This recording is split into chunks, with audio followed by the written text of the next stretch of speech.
अस्सलाम वालेकुम। I am doctor Akhtar working as chest and allergy specialist in different cities of Punjab.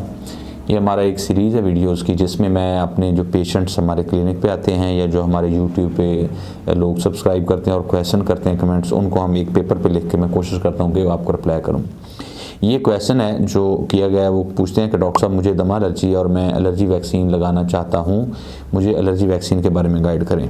इसमें उनको कुछ क्वेश्चन है। पहला क्वेश्चन ये है कि एलर्जी वैक्सीन क्या है।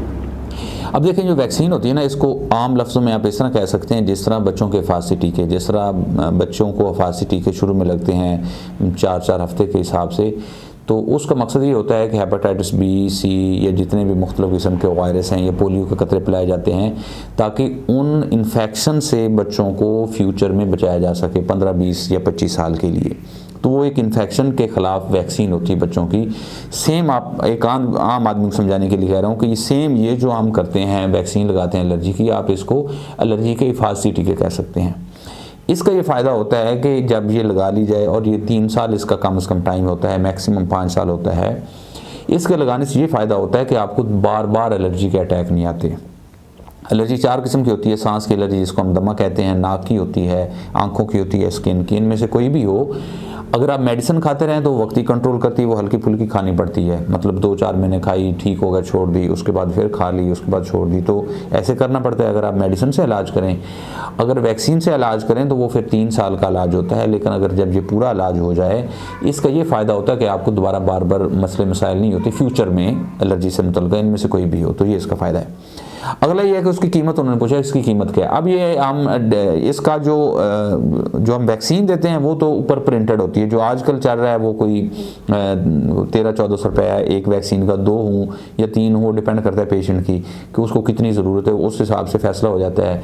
जो टेस्ट है वो भी हम पेशेंट के हिसाब से करते हैं। टोटल 15 किस्म की एलर्जी होती है, 15 टेस्ट हम करते हैं। लेकिन बहुत सारे जो लोग हैं वो जिस तरह इस्लामाबाद में है या कुछ लोग और भी टेस्ट करते हैं इस्लामाबाद में, तो वो 4 या 5 टेस्ट करते हैं, या सरकारी सेंटर में कुछ 5 या 6 या 7 टेस्ट करते हैं। तो वो फिर डिपेंड करता है कि कितने आपको टेस्ट किए जा रहे हैं, क्योंकि पर टेस्ट जो है वो कॉस्ट होती है तकरीबन कोई 800-700-800।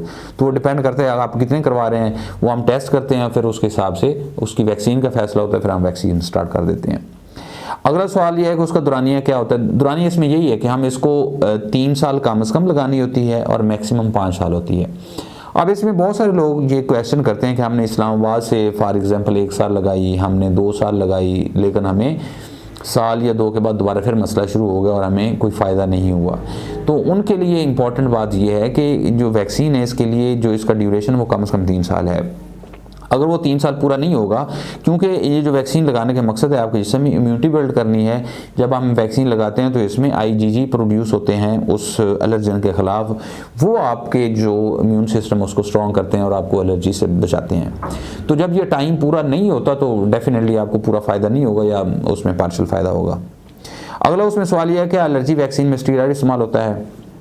नहीं, बिल्कुल नहीं। इसमें ये स्टीरॉयड नहीं है, ये सिंपल जो एलर्जी वैक्सीन होती है, जिस चीज़ से आपको एलर्जी होती है, 15-20 किस्म की एलर्जीज होती हैं, तो उसी से ये वैक्सीन तैयार की जाती है। और वक्त के साथ जब हम वैक्सीन लगाते हैं उसकी हम डोज आहिस्ता आहिस्ता बढ़ाते हैं। आपकी बॉडी में या आपके जो इम्यून सिस्टम है उसको हम बेसिकली तैयार कर रहे होते हैं फ्यूचर में एलर्जी से बचने के लिए, तो उसकी डोज स्लोली बढ़ाते हैं। तो जस्ट ये एलर्जेंस ही होते हैं जिससे आपको एलर्जी होती है और हम आपकी बॉडी को उसके खिलाफ बेसिकली तैयार करते हैं। तो इसमें स्टीरॉयड नहीं होते। अगला है कि इसका असर कितनी देर बाद आना शुरू हो जाता है। तो इसका असर कम से कम कुछ 6-7 महीने लग जाते हैं, क्योंकि जब हम डोज बढ़ा रहे होते हैं तो ये स्लोली इसका असर आता है। इसलिए हम पहले कुछ 6-7-8 महीने मेडिसिन लाजमी यूज़ करते हैं, उसके बाद हम मेडिसिन ऑप्शनल कर लेते हैं, और फिर 6-7-8 महीने के बाद जो है ना हम वो वैक्सीन सिर्फ लगाते रहते हैं, मेडिसिन बंद कर देते हैं। और अगर आप वो 3 साल पूरे कर लें तो आपको कोई भी एलर्जी हो उससे आपको मुस्तकिल छुटकारा मिल जाता है। अगला उनका क्वेश्चन ये है कि इसके साइड इफ़ेक्ट क्या हो सकते हैं। हाँ, साइड इफ़ेक्ट में ये है जिस तरह बच्चों को जब आप हिफाजती टीके लगाते हैं तो उसमें बच्चों को जो है वो खारिश हो सकती है, बुखार हो सकता है। तो इसमें भी सेम होता है कि इससे खारिश हो सकती है या आपको बुखार हो सकता है। हाँ, जो इसमें इम्पॉर्टेंट बात है, इसमें एक एनाफाइलैक्टिक रिएक्शन होता है। लेकिन अगर जब आप रूटीन की डोज लगा रहे हो, जो आपको जिस तरह बताया जाए आप उस तरह लगा रहे हो, तो कोई मसला नहीं होता। एक नॉर्मल प्रोसीजर है। मैं भी 2-3 साल से कर रहा हूँ इस्लामाबाद एलर्जी सेंटर को, 50-60 साल से कर रहे हैं, तो कोई इशू नहीं होता। लेकिन अगर वो जो इंजेक्शन है वो खून की नाली में लग जाए तो फिर ये बड़ा ख़तरनाक होता है एक हिसाब से। उससे क्या होता है कि एक रिएक्शन होता है एलर्जी का ख़ास किस्म का, जिसमें बीपी आपका ड्रॉप कर जाता है, सांस के अटैक आना शुरू हो जाते हैं, बाज़ का गले में और आँखों के ऊपर सोजिश आ जाती है। तो एक सीरियस कंडीशन होती है। वो क्यों होती है? जब आप गलत टीका लगा लें या गलत जगह पे लगा लें या गलत डोज लगा लें। अगर जो आपको डोज बताई जाए वो लगाएं, जिस जगह पे कहा जाए वहाँ लगाएं, या खून की नाली में ना लगे, तो इसमें किसी किस्म का कोई साइड इफेक्ट नहीं। सिर्फ ये होता है जो मैंने बताया, थोड़ा बुखार हो सकता है या वो जिस्म के ऊपर दाने से बन जाते हैं। अगला क्वेश्चन ये कि कौन कौन से अफराद हैं जो वैक्सीन नहीं लगवा सकते। हाँ, ये इंपॉर्टेंट है। इसमें हम यूजली एक लफ्ज़ में बात की जाए जो इम्यूनो कम्प्रोमाइज़ हैं, जिनका असाबी निज़ाम कमज़ोर है। अब हमारे आम तौर पर लोग जो है वो कमज़ोरी से जोड़ लेते हैं कि जवान आदमी अगर कहता है जी मुझे कमज़ोरी फील हो रही है तो वो उससे जोड़ लेते हैं। ऐसी नहीं बात है। इसका मुराद है जिन लोगों को HIV है, एक एड्स का वायरस होता है, वो लोग जिनको हार्ट का मसला है, लेकिन हार्ट का मसला कंट्रोल नहीं है। ये इंपॉर्टेंट है। वो प्रॉपर मेडिसिन अपनी नहीं इस्तेमाल कर रहा है और वो कंट्रोल नहीं है, तो उसमें हम अवॉइड करते हैं। इसके अलावा जो प्रेग्नेंट लेडीज़ हैं उनमें हम अवॉइड करते हैं, क्योंकि वो भी इम्यूनो कम्प्रोमाइज़ होती हैं। या एक आदमी जिसको 3 से 4 मुख्तलिफ किस्म की बीमारियाँ, लाइक उसको गुर्दों का मसला है, उसको जिगर का मसला है, ये इस तरह का, या शुगर भी साथ में है, तो इस तरह के लोगों में जो ज़्यादा कमज़ोर हैं, ज़्यादा ओल्ड एज हैं, उनमें हम थोड़ा अवॉइड करते हैं। अगर एक यंग बंदा है या अगर 70-80 साल का बंदा भी है और वो बिल्कुल फिट है, तो उसमें वैक्सीन लगाई जा सकती है।